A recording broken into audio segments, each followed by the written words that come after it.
With us today is Ben Frazier.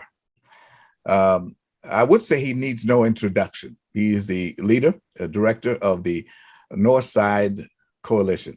And Ben, we've known each other off and on for a while now, and you have put together quite an organization, a coalition in the true sense of that, and that oftentimes operations that deal with civil rights tend to be of one race, one particular viewpoint. But from what I've been able to see, the coalition is comprised of young and old and Black and Latino and straight and gay and cis. Let me tell you, I'm really impressed by what you've been able to do. What is the North Side Coalition?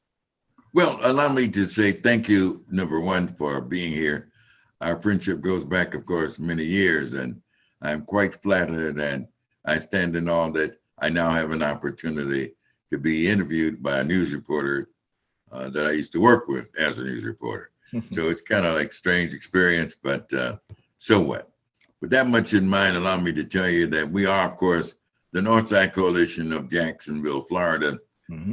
We have a mission to stand up and to speak out against any and all forms of social, racial, and economic injustice. Mm-hmm. So we want to be clear that that is a broad and sweeping mission statement. It may be just a few, 3 or 4 lines in our elevator speech, but I assure you it is quite broad and covers the waterfront. Mm-hmm. So who are we? We are supporters, volunteers, and members, 1,500 strong community advocacy organization. If I had to describe it up close, I would say we're kind of like the NAACP on steroids. We are quite active, we are quite vocal, and we believe in following the tenets of nonviolent, direct action, civil disobedience, to achieve our goals. It is a part of our strategy, a part of our tactics. We're not out there just raising hell for the sake of raising hell.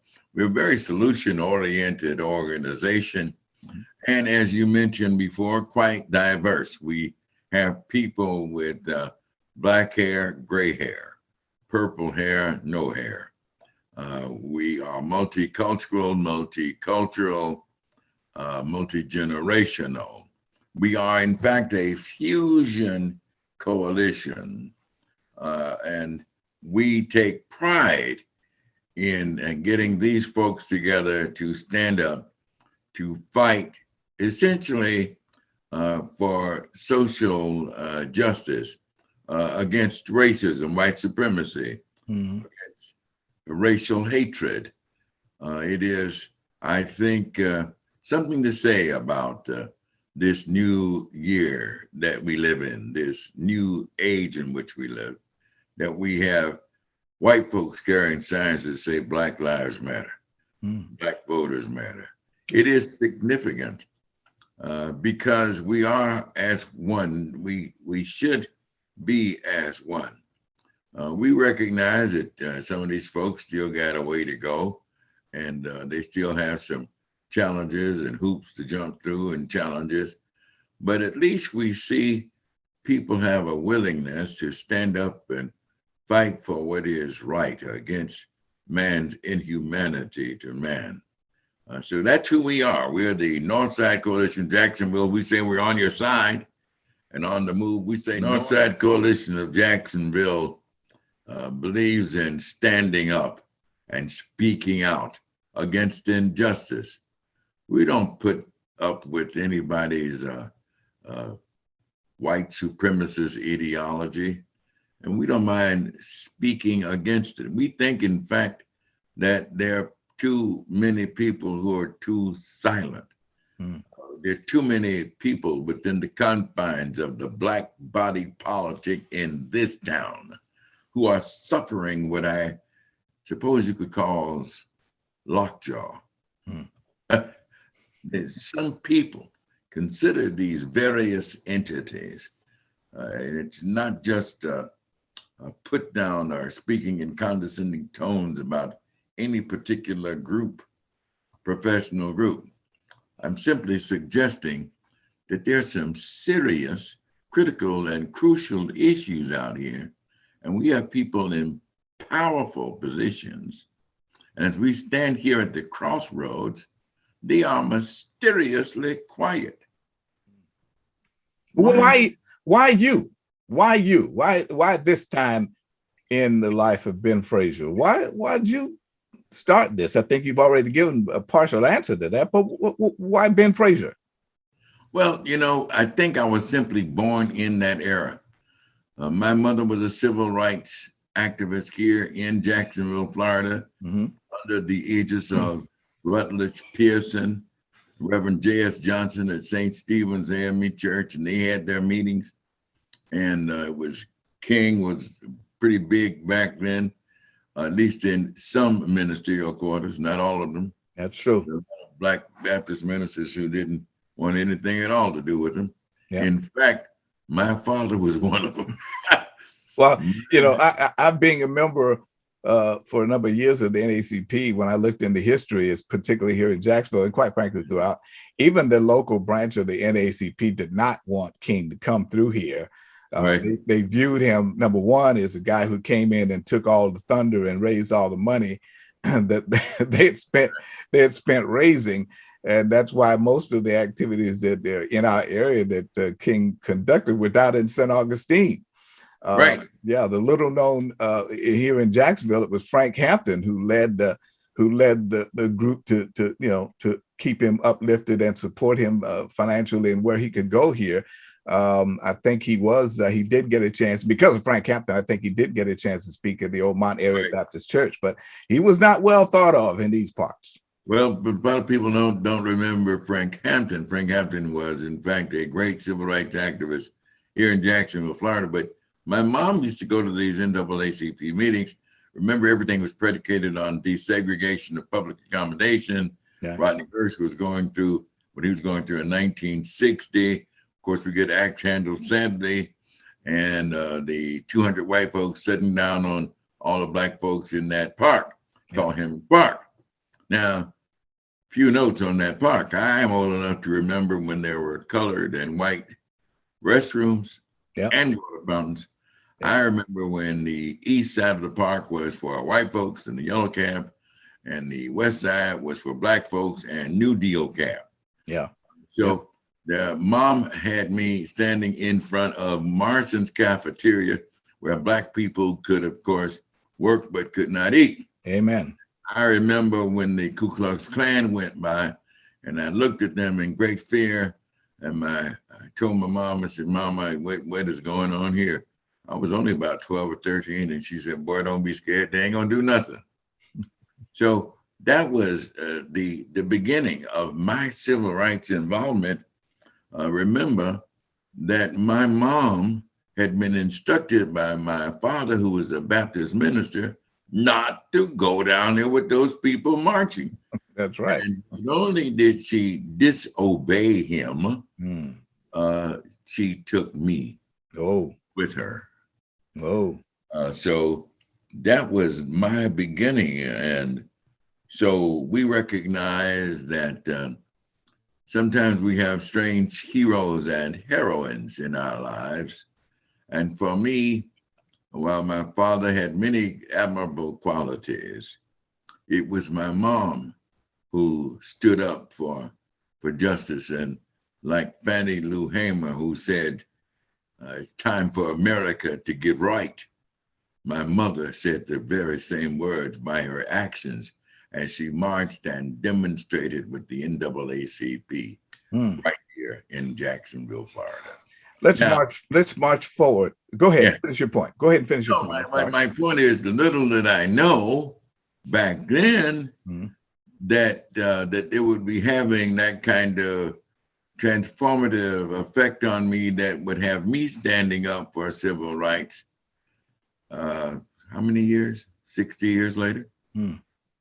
So that, we have a way of impacting children's lives. by our own actions. They say that the best way to lead is by example. Mm.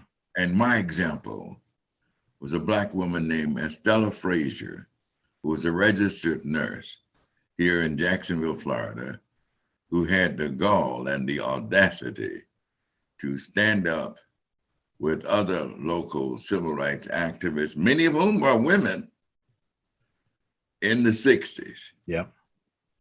Yep. She was my hero, my heroine. That's all right.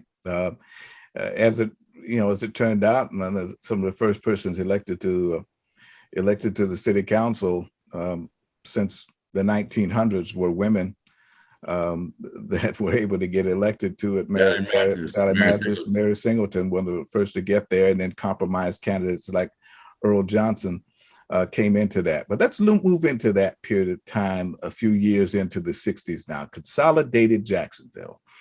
A lot of the Black leaders from that period, I've interviewed them over time that were involved in that, have all pleaded a bit of mea culpa in having voted for and convinced the Black community to go for a consolidated Jacksonville at that time, because by the time they entered the 90s, and really by the time they entered the 80s, they realized that what they thought they were going to get, they weren't getting.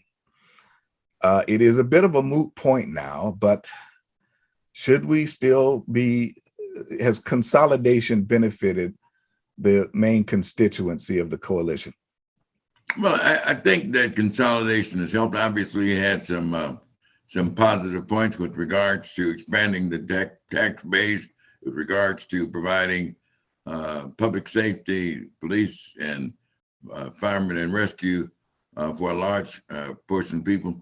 But you got to understand, why did it happen to begin with? Mm-hmm. And white folks were concerned about that small Black base, that city limits that was getting blacker and blacker year by year. And they didn't like it. So they decided to make the circle larger and take into account white folks living in trailers to the west and white folks living further down to the beach. And it was a racial move. I mean, come on, let's call it like it is. It was a political move by the big ballers and the shot callers, the captains of industry in this time, people who made a decision. And of course, back then, the town was run by the Good Old Boys Network, and they made a decision. Now, here's how they sold it, though. They made us feel like we couldn't handle it. Yeah. Okay, it wasn't just white folks meeting in a smoke-filled room saying, let's do this to Black folks. They sold us. They sold Earl Johnson on the fact, well, you don't know about this base. This towns are going to collapse. Folks, here's what we got to do these days. We got to have more faith in our faith and more fear in our fear. This whole thing about doubt, nah. We got to have more doubt in our doubt. We got to believe that we can. We must have the audacity to dream and to hope and to believe that we can accomplish and make things better for ourselves and everywhere. We could, of course, most definitely have become cities as bold and courageous as Afrocentric Detroit, DC, and Atlanta, had we embraced our faith, our political faith. We can't turn back the hands of time. Yeah. We can talk about the future. And I'm here to tell you right now that the Black body politic in this town must begin to dream bigger dreams. We need to start talking about massive and major economic revitalization and redevelopment in zip codes like 32209, where there are 34,000 people. You've got from Beaver Street all the way down there to a golf fair and everything in between, all the way up to Grand Park. I'm trying to tell you, folks, we can redevelop this area. Well, why hasn't that happened? Given the number of, we now have a substantial number of Black millionaires in Duval County and Jacksonville. Why hasn't it happened? I'm telling you why, because it has not been the kind of focus on economics as it should be. That there is something that goes far beyond simple racial inequality and racial injustice, and it's called economic injustice. Come on, you know about the redlining. Yes. You know what they've done to us with regards to economics? They put a chokehold on us. And right now, we've got the same thing going on right now. And so there has been no, is there any admittance of that by the political and civic leaders that we have? Has there been any admitting of that, or are they simply saying, well, we're going to give us some time? We are burying our heads in the sand and watching the economic rape of our communities. I'm telling you, we are victims of economic warfare. That's well, there's an argument to that. There is and it is a Black conservative argument to that, particularly by, and I won't say by those African Americans who are still members of the Republican Party. When are African Americans in particular in Jacksonville going to get themselves educated, stay in school, stop committing crimes, respect their communities and their households so that they can do better? I think it's a very real point that we have issues with regards to the quality of Black family life. I don't think there's any question about that. Mm-hmm. You got to understand that there's a reason for that. For example, if you look at gun violence and crime, how can you deny that there is, in fact, a direct connection, an inextricable link, if you will, between poverty, unemployment, and economic degradation? Things are the way they are because they were designed to be that way. There were policies, practices, and procedures that were crafted, implemented, and put in place designed to destroy Black families. When you talk about Black freedom, you got to talk about our love for Blackness and each other. That's what we need to start talking about around here. We need to start treating each other like brothers and sisters for real. Stop shooting each other down. And we need to do something about the guns in our communities, but understand that they're there for a reason. We got to do something about safe, decent, and affordable housing. Yes, some of the onus is on us as a people. But I assure you that crime is a problem throughout, from one end of the city to the other.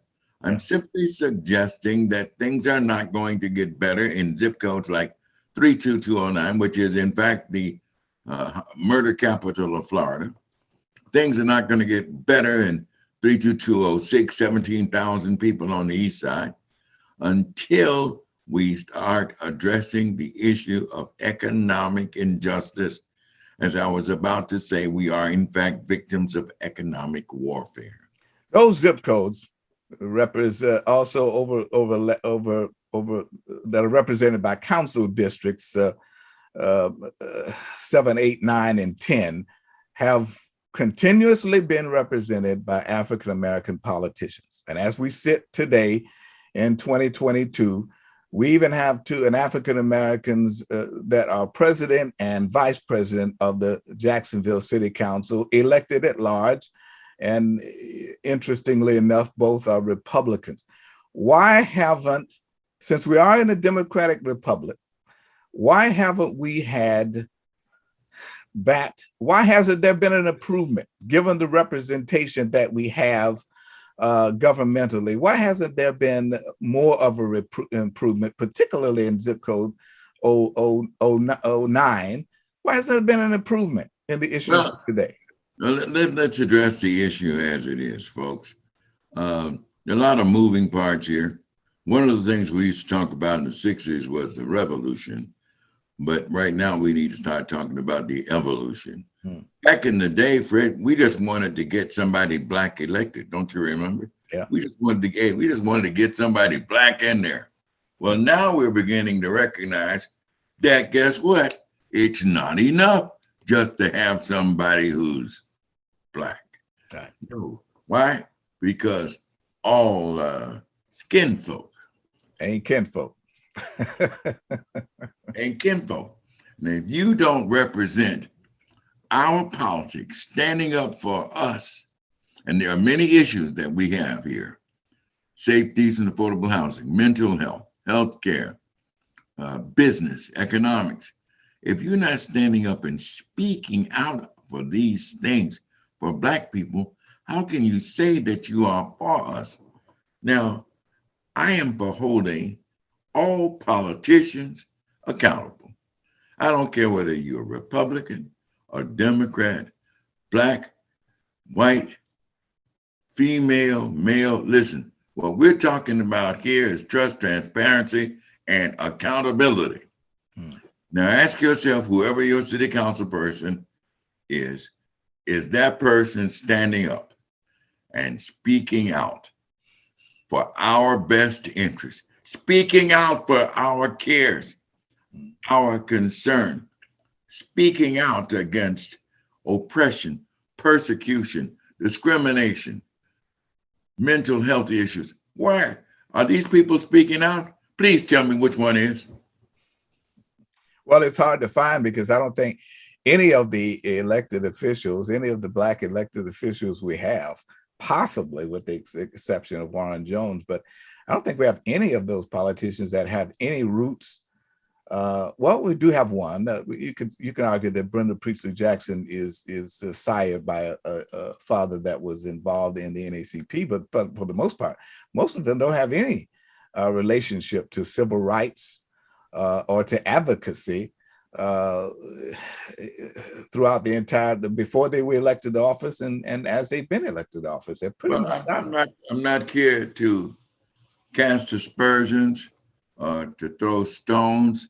All I'm asking, is it wrong for me as a constituent to want my elected representative to stand up and to postulate and promote and perpetuate arguments that are in our favor?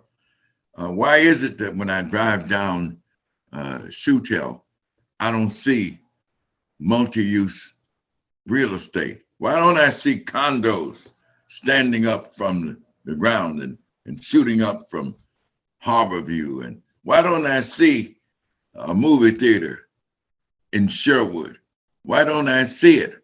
And why don't I hear somebody who has the vision to talk about it? You know, we had an election the other day and a lot of people didn't even know it was an election. Yeah. What I'm suggesting to you is this: in terms of leadership, folks, we need inspired leadership. We need courageous leadership. I think that we need to look for the next crop, quite frankly speaking. And if there is no crop, we need to start planting some seeds in terms of candidate development. Yeah.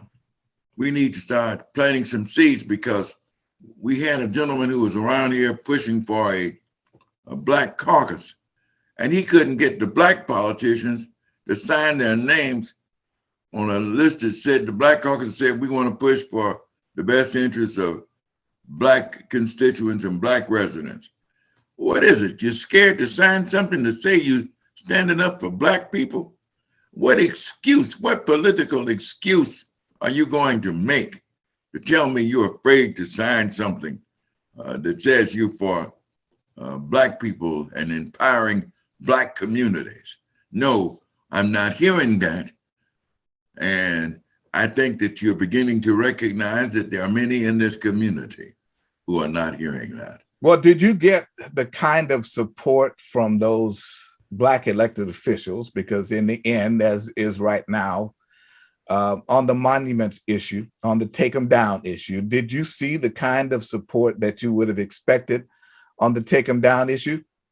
No, as a matter of fact, I remember distinctly appearing before the city council and a black city council person saying that their constituents were not concerned about black monuments. And it was sad because I was in that city council person's district, and I was certainly concerned. You mean they weren't concerned about the Confederate monuments issue? That's what I meant.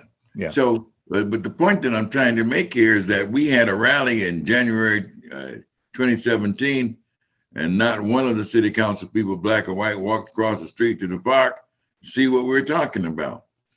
And the battle has never been against metal, marble, brass, or stone. That is not what this battle is about. It's about what those things represent. They represent racial hatred, the people who fought a civil war to keep black people in chains.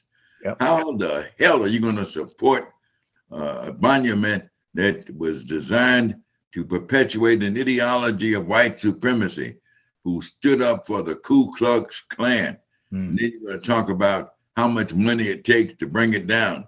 I don't care how uncomfortable it makes white folks feel. They need to spend the money. They need to figure it out. They need to take it down and stop using my taxpayer money to clean it and keep it up. It's time for it to come down. Black people ought to stand up and say it needs to come down. White folks need to stand up and say it needs to come down. Why? Because it's time for this city to become a thriving commercial metropolis, a city that is too busy to hate. It's time for this city to be one city, one Jacksonville.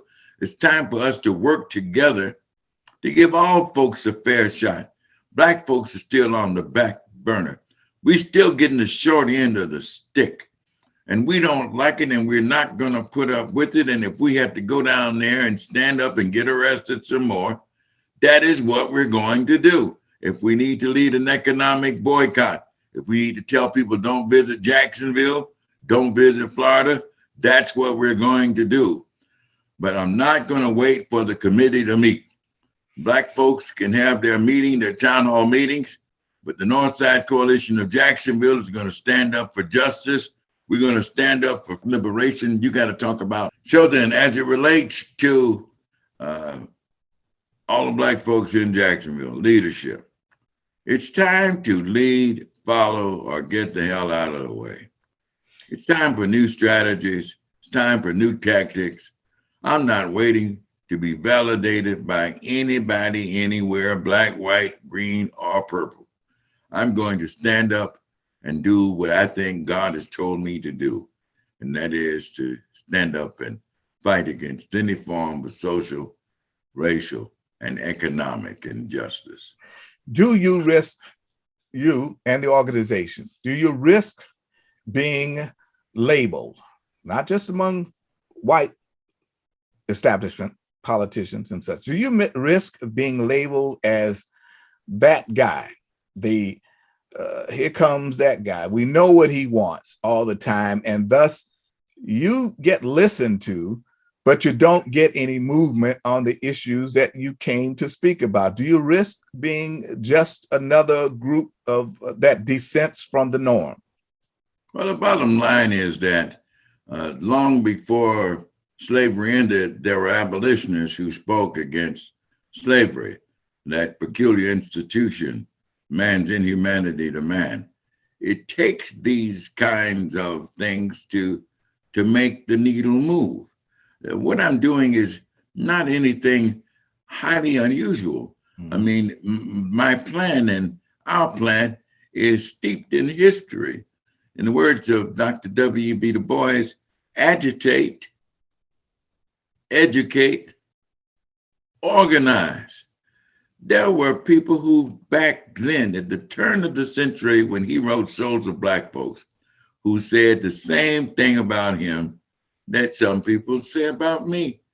And I'm suggesting it's time to follow the same pattern: agitate, educate, organize. They said the same thing about Dr. King.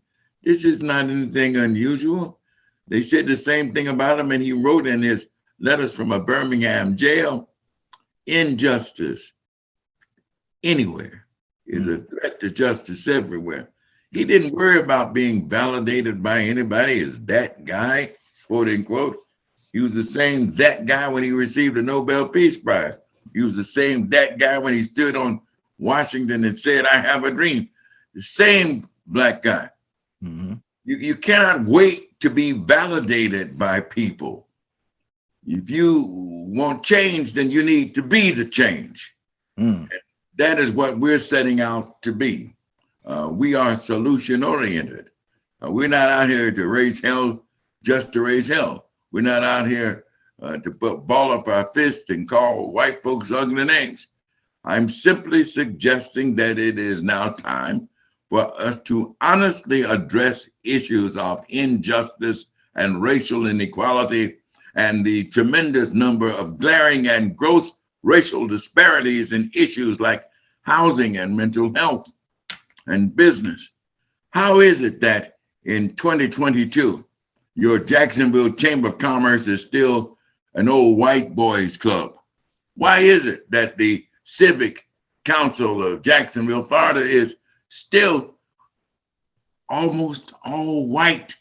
Why aren't these groups forming progressive partnerships with Black entrepreneurs, Black people who are already in business, and young Black folks who are looking to start business? Why isn't Shad Khan partnering with people in our community to make a definitive change? All it takes is an attitude. And that's what the problem is in Jacksonville, Florida. We still got a funky old boy's attitude, 1 foot stuck in the past. Don't want to get rid of the Civil War attitude, sitting around like this, still calling the shots. Yeah. I say no to that. I say it's time for a new day. It's time for a new time. It's time for transformation. It's time for a revolution in terms of political thought in this town. It's time to get excited about this, Fred. If we get excited about it, it will get excited about us. I'm telling you, we can do it a different way. And I do that, and I say that with love in my heart for every person in this city. I'm not simply a person who wants to divide and conquer the whole world and keep us at odds with one another. I am the person who is suggesting it is time for cooperation and collaboration. Let's sit down and talk. Come, let us reason together, is what I am suggesting. Now, you know, and certainly realize that the heads of 3 of the major governmental organizations, the JTA, the JPA, the Port Authority, the Housing Authority, are headed by African Americans. We have more Black millionaires in Jacksonville than we've ever had in our history. You haven't seen any, have you seen any hope or movement in by those persons or personalities that would give you some pause to think that things may improve anytime soon? Well, I've not seen very many people who are attempting to raise the issues that we are raising. But that does not mean that we will not continue to do just that. We will. You see, Fred, the journey that we're on right now is a journey that started long ago. If you consider, if you will, that there is in effect in American history, look at voting. There's a voting rights timeline, if you will. Yeah. It describes the true and genuine stories of oppression, persecution, racial discrimination, inequality. There are stories about so many people who sacrificed all they had, their lives included, to make things better for us. Blood, sweat, and tears. We must accept this baton in the relay race of history. We've got to. And that's where we are. So I want to encourage those people. I'm not just looking to point my fingers at them and say, what is it you're doing? Or look at the crabs in the pot. All I'm suggesting is it is now time for us to sit down and work together. Many of the folks you're talking about are very talented, very smart people. They have many gifts, many skills, many talents. It is time for us to come together and use what God has given us to work to empower our community and to strengthen our people. Voting is still one of the bedrocks of what works. But we still aren't seeing the kind of turnout that we need to have, and particularly in local elections. We saw a great turnout for the national elections for Biden and Obama now 16 years ago. It's hard to believe it's been that long. But we're not seeing the kind of voting that is required to make some of the political changes that we're talking about. Is there going to be more emphasis by the coalition in the coming year and years out to get folks to come out and vote? The county, which is registered majority Democrat, once again still elected a Republican to the city to fill that seat in city council, and of course that person will stand the election again next spring. But is voting going to be part of your agenda? Yes, it is certainly a large part of our agenda. We're already out there canvassing, especially in 32209. Over the past 3 years, we've actually touched over 5,000 households with the message of registering people to vote, and of course the message of stop the violence and increase the peace. There's another part of what I talked about. Agitation is just one part. Yeah. The other part is education. And we've simply got to educate some people about this historic and precious right to vote. As I mentioned earlier, so many people before us have given their lives for us. And we need to be able to encourage and inspire people to get excited about voting by making sure that they know the story about how Medgar Evers was smoking a cigarette on his carport in Jackson, Mississippi, and a white supremacist shot him down with a high-powered rifle. Medgar was working for our people today. Allow me to say that there are stories that we need to begin to relate to our people, make them understand that there is a history of this fight, that there is time for us to become passionate and enthusiastic about this precious right to vote. Indeed.